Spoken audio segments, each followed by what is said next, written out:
Boy, it's way too windy and nippy out there, so let's stay inside and talk Vinegar Syndrome partner labels. Today I'm going to be talking about AGFA, I'm going to be talking about Detention, I believe is the name of the company, and who else? I have a ton of names here. Def Crocodile, the first release from Def Crocodile, plus two others. 5 in total, 5 partner label releases that you may be curious as to whether they'd be worth picking up for your collection. So join me today, your for the neighborhood Master Chaos. By the way, welcome to the party, pal. I hope you're well. Sending you lots of love. Thank you for joining me today. Let's talk partner labels. But first, you gotta throw up the signal. Back from the dead.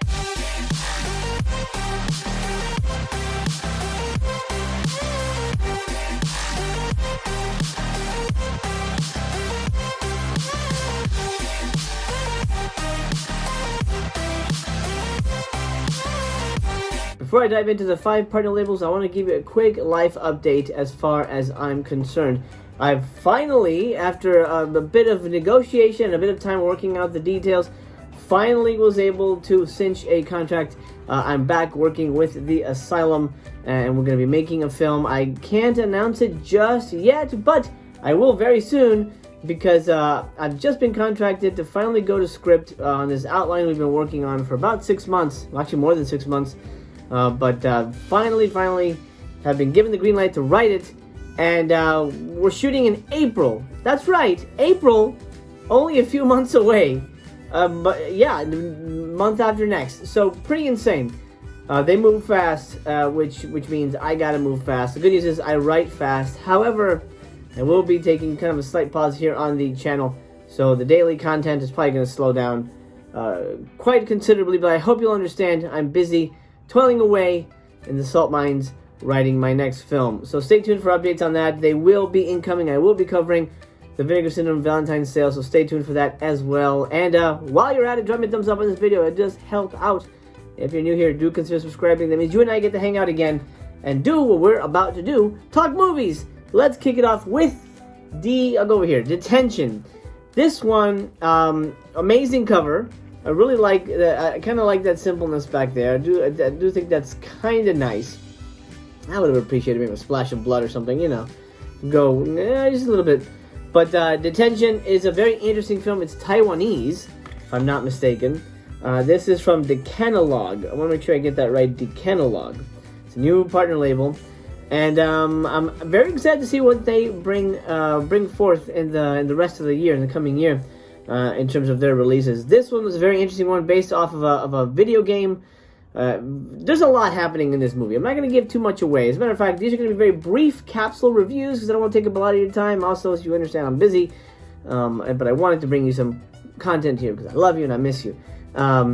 Detention, there's a lot happening here. It's almost a political drama more than it is a horror movie. As a matter of fact, it's technically not a horror movie. However, it's couched very much in the horror movie aesthetic.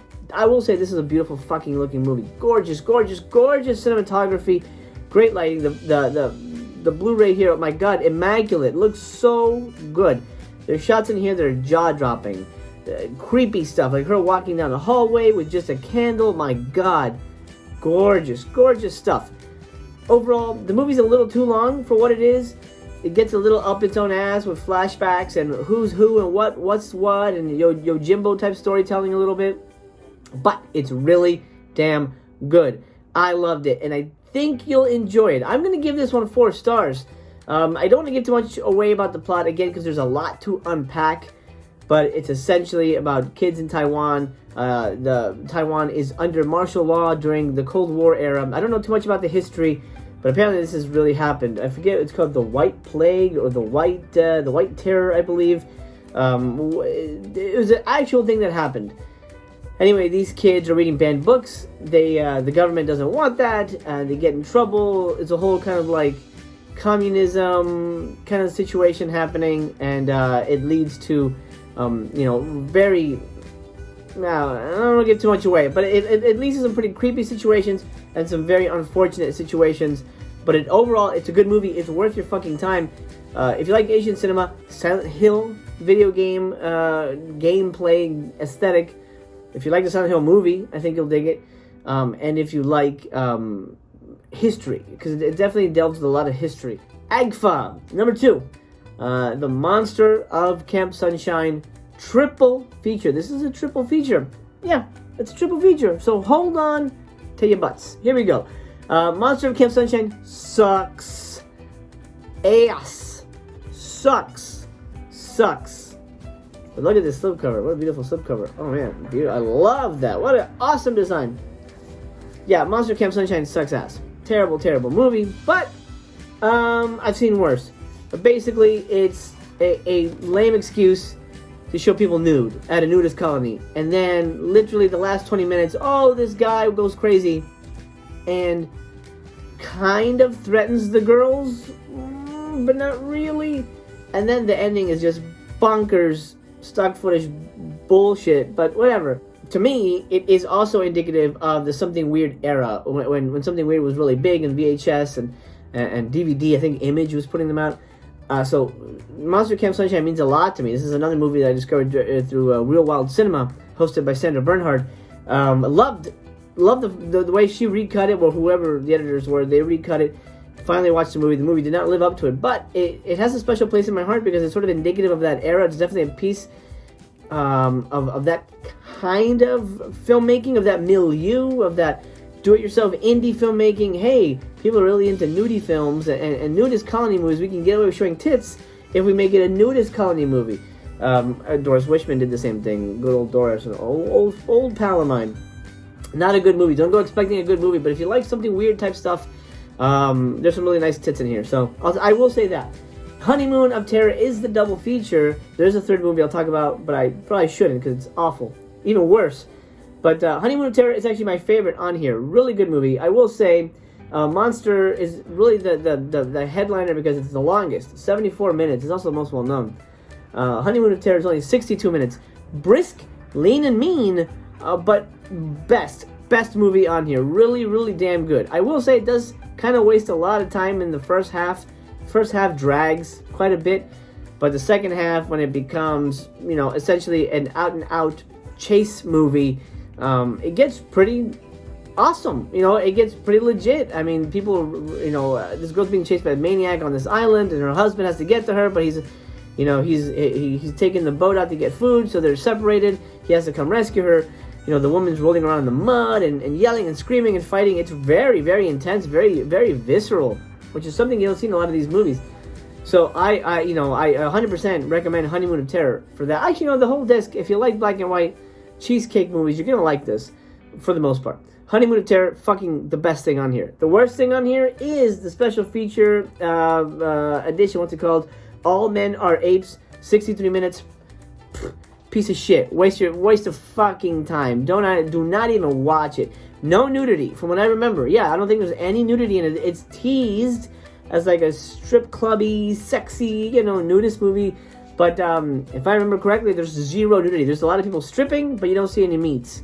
So fuck that shit. Next up, let's talk Deaf Crocodile. This is a new label. They just released a second film for February 2022, and it's the Fantasy Space Mission movie. I think that's actually what it's called. Some animated movie, which doesn't really sit in my wheelhouse, so I'm going to be skipping that release. I'm not much of an LSD cartoons kind of guy, but if you are, great. I hope you enjoy it. This was really more up my alley, a black and white espionage film.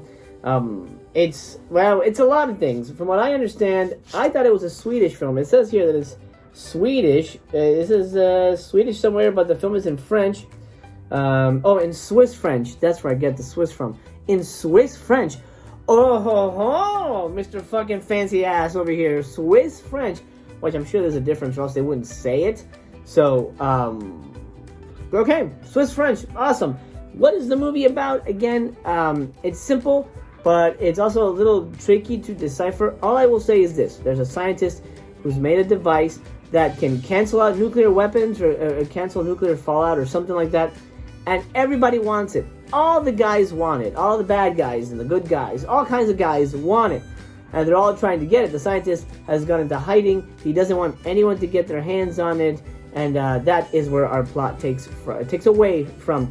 It is a espionage film, black and white. Very, very complicated, almost overly complicated. Too many characters. At times I wasn't sure if this was a spoof, because parts of it play almost like a Naked Gun movie, or if it was a serious thriller.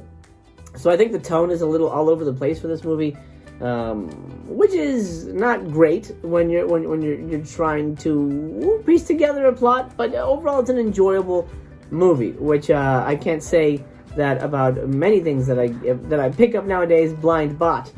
I did enjoy this. I think I would rewatch it. I would recommend it only to espionage fans. I'm a big spy fan. I love spy movies of any ilk, and I seek them out. That's what brought me to this one.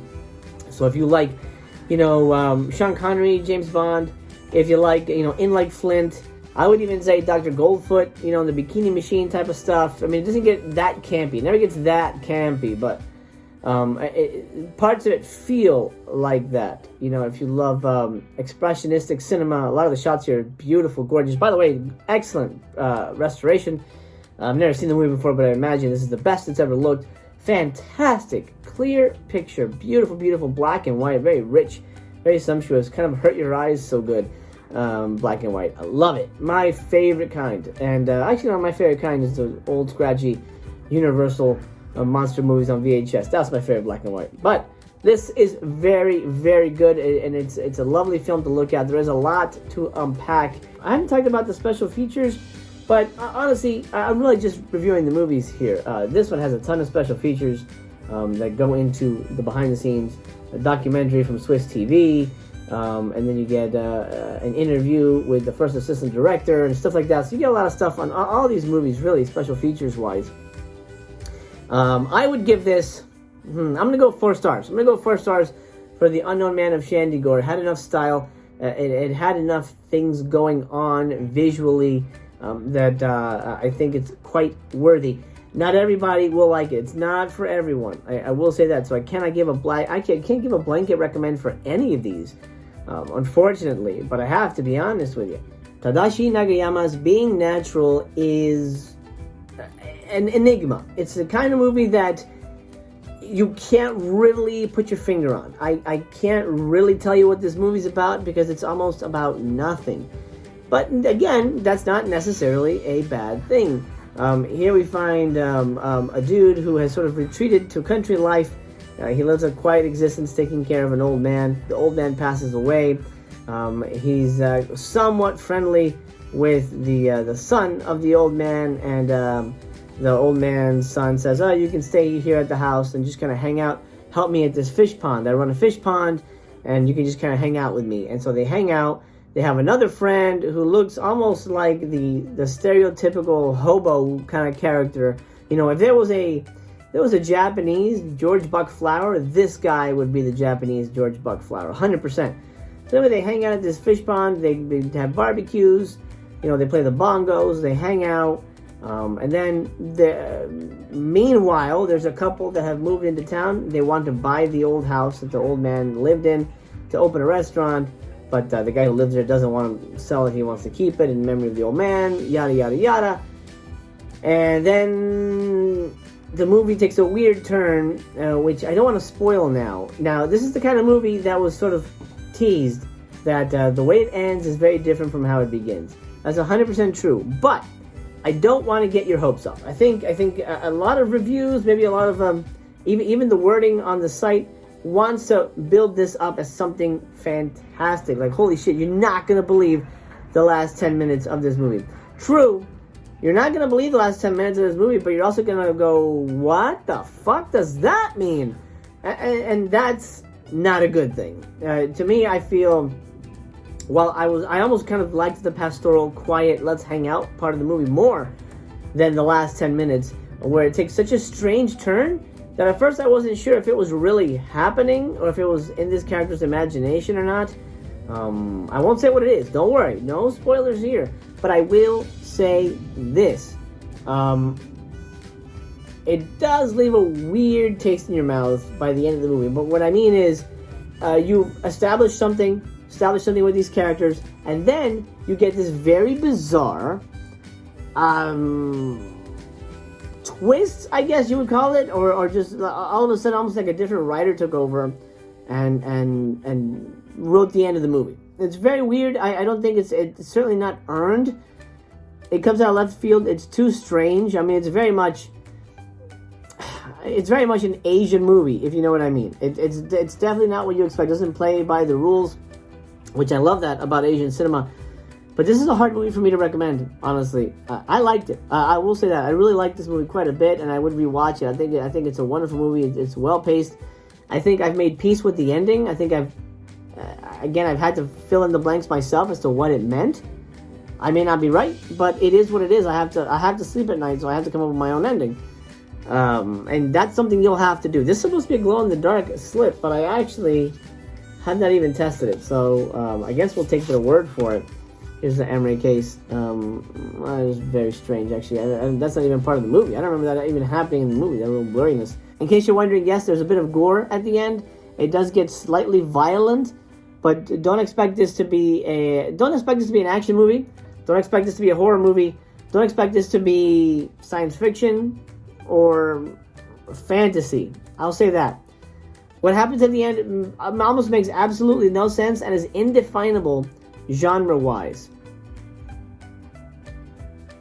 Yeah, I'm not going to say what it is.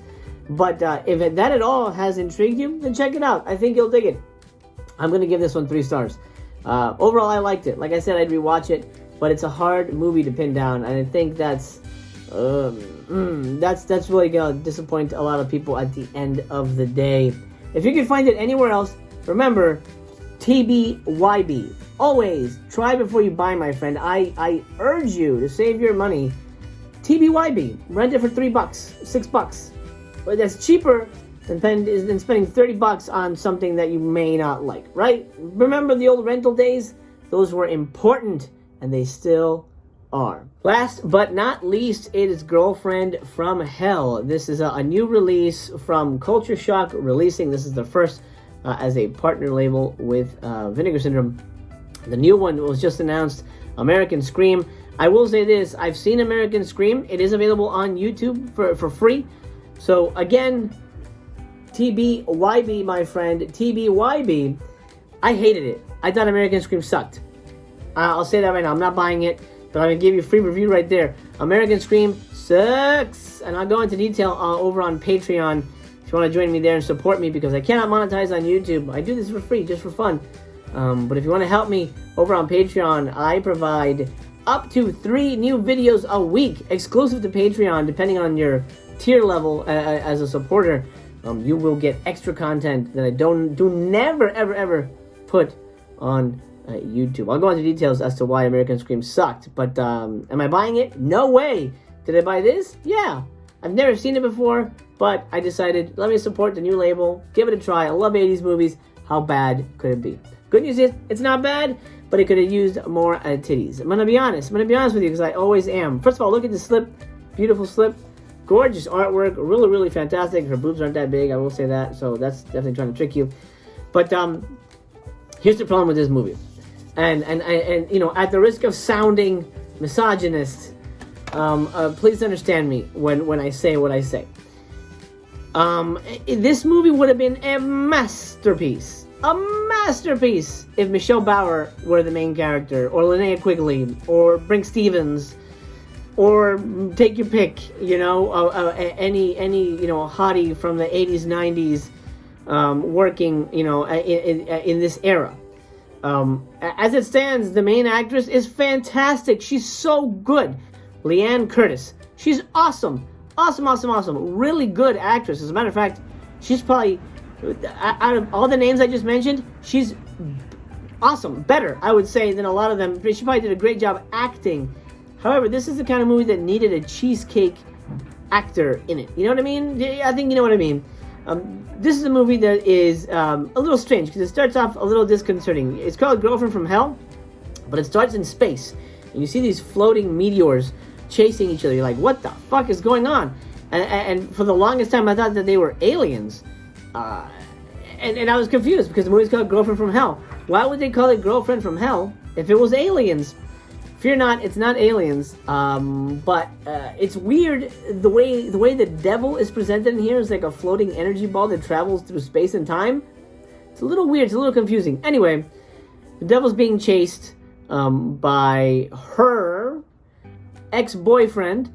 By the way, if you're a Twin Peaks fan, you're gonna love this because the movie stars Dana Ashbrook. He's the devil's boyfriend, and well, apparently he's been chasing the devil for years and years because he died on Earth, and God's like, hey, you made some sins. You know, he fucked around, and now you're in trouble. He invented the condom, actually, apparently, according to the plot. Listen, you fucked around. If you want to get into heaven, I want you to hunt down the devil. Okay, but he does. He falls in love with the devil because the devil is apparently an energy force that can, like, possess people. Obviously, we've seen that 1,000 times, so it's sort of a possession movie, but in a weird way. Anyway, falls in love with the devil, chases the devil around the universe, and the devil eventually ends up in the body of the super awkward Maggie, played by Leanne Curtis.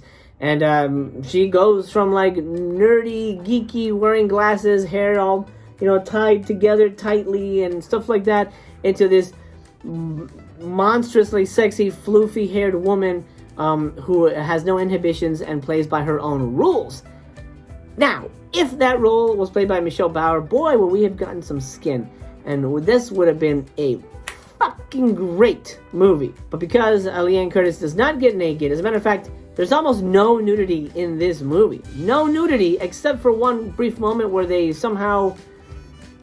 They have some kind of, again, it's a weird kind of a science fiction movie in a way, because they have this weird time travel device or transporter device where they somehow transport themselves onto the stage of a strip show, and you see this woman's, you know, fantastically fake breasts for about a minute, and then you leave.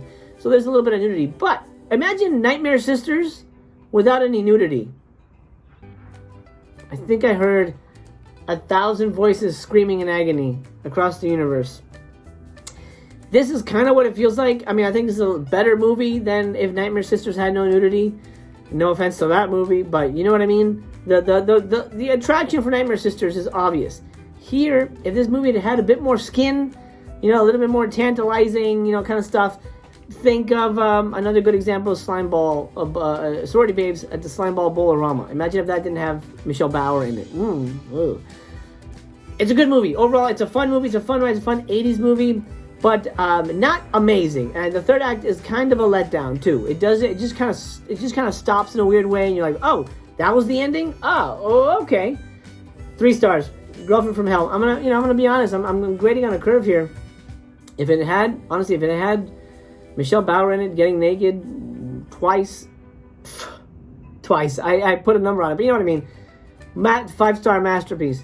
But because I felt they pulled back and it was a little too PG for me, I gotta give it 3 stars. But that's just me. You might enjoy it. Again, it's hard to recommend a lot of these movies. Tons of special features here. A Zoom interview with Leanne Curtis and things like that. But this slip is quite gorgeous. So I'm happy to have the movie. I will probably rewatch it down the line, but not anytime soon. And there we go. That's been my partner labels for Vinegar Syndrome review. The past 2 months, actually. This is all that I've gotten. I'm not picking up a lot from February. I think I only picked up Red Spirit Lake, and I don't know how I'm gonna break that one down. But you'll see it eventually down the line when I get it. For now, my friend, let's call it a day. This has been your Friendly Neighborhood Mastercast. I've got to get back to writing my movie, which shoots in literally weeks.